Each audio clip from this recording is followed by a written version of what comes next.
दिल्ली में हुए शराब घोटाले में ईडी ने आम आदमी पार्टी के सांसद संजय सिंह को गिरफ्तार कर लिया है। दिल्ली के उप मुख्यमंत्री और आबकारी मंत्री रहे मनीष सिसोदिया के बाद संजय सिंह आम आदमी पार्टी के दूसरे ऐसे बड़े नेता हैं जिनकी गिरफ्तारी शराब घोटाले में हुई है। और इसी के साथ सबसे बड़ा सवाल भी खड़ा हो गया है कि क्या पहले सत्येंद्र जैन, फिर मनीष सिसोदिया और अब संजय सिंह की गिरफ्तारी क्या मुख्यमंत्री अरविंद केजरीवाल की मजबूत घेराबंदी के लिए की गई है।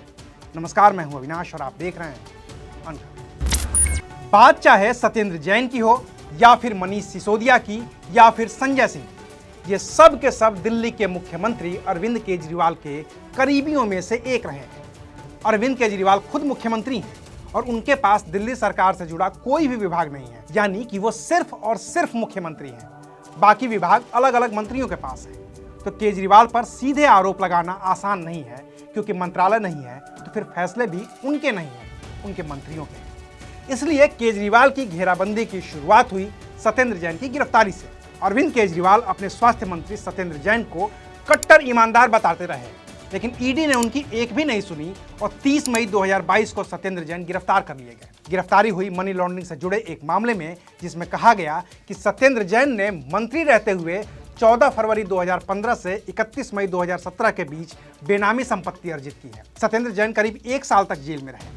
26 मई 2023 को उन्हें मेडिकल आधार पर अंतरिम जमानत मिली और वो अब भी जमानत पर ही जेल से बाहर है, लेकिन अब वो राजनीति के नेपथ्य में है। दूसरा नंबर आया मनीष सिसोदिया का। अरविंद केजरीवाल के सबसे खास और दिल्ली के उप मुख्यमंत्री, शिक्षा मंत्री और आबकारी मंत्री रहे मनीष सिसोदिया को 26 फरवरी 2023 को सीबीआई ने गिरफ्तार कर लिया। आरोप था कि दिल्ली की आबकारी नीति में घोटाला हुआ है, जिसके कर्ता धर्ता मनीष सिसोदिया हैं। 7 महीने से ज्यादा का वक्त गुजर चुका है मनीष सिसोदिया को जेल में ही रहते हुए, लेकिन उन्हें जमानत अब भी नहीं मिल पाई है और वो भी अब राजनीति के नेपथ्य में जाने लगे हैं। और अब नंबर आया है केजरीवाल के एक और भरोसेमंद साथी संजय सिंह का, जो राज्यसभा के सांसद हैं। दिल्ली के शराब घोटाले में ईडी की जो चार्जशीट है उसमें उनका भी नाम आया था। 4 अक्टूबर को संजय सिंह के घर ईडी की छापेमारी हुई और दिन बीतते बीतते ईडी ने संजय सिंह को गिरफ्तार भी कर लिया। पहले छापेमारी और फिर गिरफ्तारी इस वजह से हुई क्योंकि दिल्ली शराब घोटाले के 2 आरोपी वाईएसआर के सांसद श्रीनिवासलू रेड्डी के बेटे राघव मंगूटा और बिजनेसमैन दिनेश अरोड़ा सरकारी गवाह बन गए। कोर्ट ने उन्हें सरकारी गवाह बनने की इजाजत भी दे दी और उन्होंने इस पूरे घोटाले में संजय सिंह की भूमिका के बारे में ईडी को बता दिया। तो ईडी पहुंच गए संजय सिंह के घर। क्या मिला क्या नहीं मिला, ये बात तो बात की है। असल बात है संजय सिंह की गिरफ्तारी की, जो दिनेश अरोड़ा के बयान की वजह से हुई है। और अगर दिनेश अरोड़ा के बयान को ही ईडी आधार बनाए तो जिस वजह से ईडी ने संजय सिंह को गिरफ्तार किया है, वही वजह ईडी के अरविंद केजरीवाल के घर भी पहुंचने के लिए पर्याप्त है। दरअसल ईडी की चार्जशीट के मुताबिक दिनेश अरोड़ा ने कहा है कि उसकी मुलाकात संजय सिंह से हुई थी। संजय सिंह के जरिए वो मनीष सिसोदिया से मिला और संजय सिंह के कहने पर ही उसने मनीष सिसोदिया को 32 लाख रुपए का चेक दिया और बदले में मनीष सिसोदिया ने दिनेश अरोड़ा का एक्साइज डिपार्टमेंट में लंबे समय से अटका एक काम सुलझा दिया।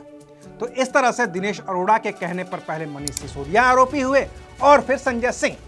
लेकिन दिनेश अरोड़ा ने यह भी कहा है कि उसकी मुलाकात मुख्यमंत्री आवास पर अरविंद केजरीवाल से भी हुई थी, जिसमें खुद संजय सिंह मौजूद थे। अब यही बयान ईडी के लिए आधार बने तो फिर मुसीबत अरविंद केजरीवाल की भी हो सकती है। हालांकि राजनीतिक बयानबाजी के इतर अभी तक किसी भी जांच एजेंसी ने इस मुद्दे पर सीधे तौर पर केजरीवाल को कुछ नहीं कहा है, लेकिन जिस तरह से पहले सत्येंद्र जैन, फिर मनीष सिसोदिया और फिर संजय सिंह का नंबर आया है, वो बताने के लिए काफी है कि इन नेताओं के बहाने असली घेराबंदी तो अरविंद केजरीवाल की हो रही है, जिसमें हो सकता है कि आने वाले दिनों में कुछ और बड़े आप नेता इन जांच एजेंसियों की जद में आ जाएंगे। तो अभी के लिए बस इतना ही, फिर मिलेंगे नई खबर के साथ। देखते रहिए अनकट। शुक्रिया।